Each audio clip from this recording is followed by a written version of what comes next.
Alrighty, folks, it's the game of the day over in Group C. It's United Arab Emirates taking on Hong Kong. Who's going off to a banger? Who's going off to a stinker? We'll take a little look next.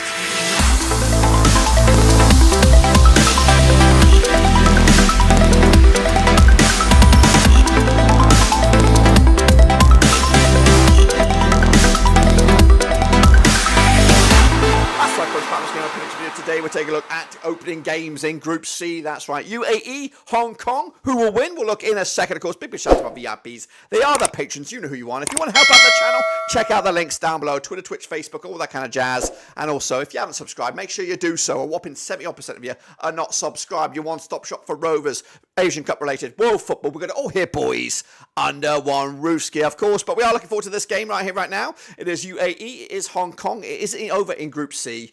Over in the AFC Asian Cup. The Khalifa International Stadium is the venue. That is correct. That's what we're looking forward to. But let's take a look at the nations then and how they got there. There we go. Here we go. UAE qualify as second round Group G winners, of course. 15th of June 2021. It's the 11th tournament in the past. 2019 was the last. They haven't come anywhere close to runners-up status, which they achieved back in 1996.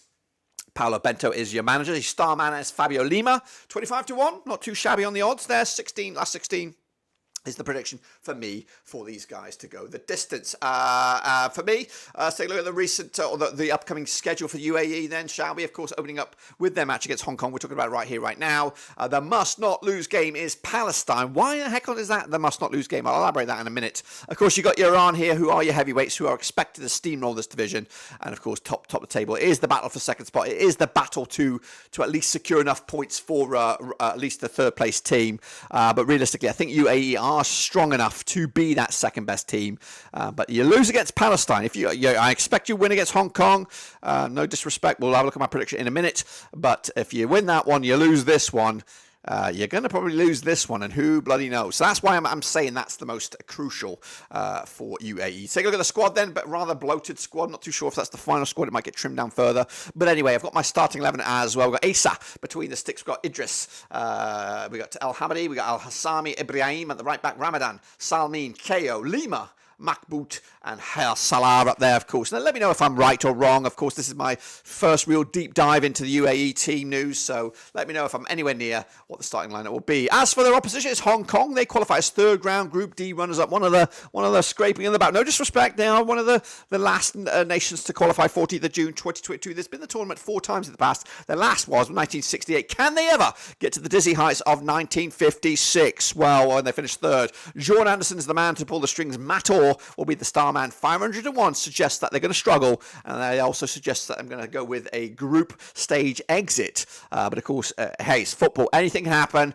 Anything can happen. Let's take a look then at their status then, shall we? Of course, taking on Saudi Arabia this week in a bit of a friendly to get a bit of a warm-up. Then, of course, they're going to take on UAE, which we're talking about right here, right now. Then it's Iran. Both, I think they will struggle to win that one, but if they win anything, they've got to win the Palestine game on January the 23rd. Win that, gives you a little bit of hope, and you just don't know what's going to happen for these boys, the Hong Kong. Let's take a look then at the squad then, much reduced squad to that of the UAE. They've got Yap between the sticks. He is the Capitano. We've got Sean Tesse, we've got Nunez, Hilo, and Yu at the back four there. We've got Tan, Wong, and Chan. We've got Orr, of course, the star man there. Ubderonzo up there with Camargo up top. Of course, not too familiar with the Hong Kong team, but hopefully going to get more familiar as, of course, the tournament progresses. That's, of course, a quick look at the squads and the teams and the hopes and expectations for this team. But what about the nitty-gritty? Let's take a look at the numbers then, shall we? Played each other 3 times in 2010. We got 2 wins to UAE, nothing for Hong Kong. There has been a draw. That's a little bit of hope there for Hong Kong. But look at the form here, right now. 6 wins on the bounce for UAE. Hot to trot. Biggest win over Hong Kong was a 4-0 win as well. Scored 9 goals in total, 3 goals on average.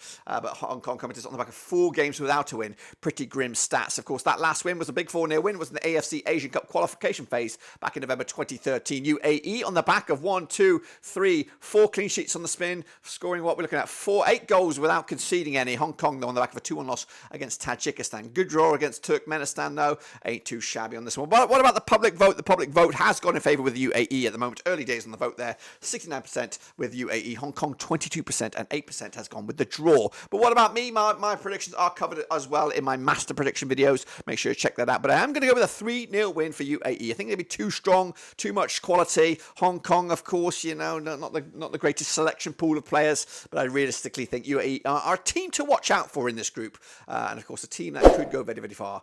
Anyway, we'll see about that. Of course, make sure you subscribe, thumbs up, hit the little bell. Of course, we'll catch you later for the next games, whenever they are. But until then, we're done.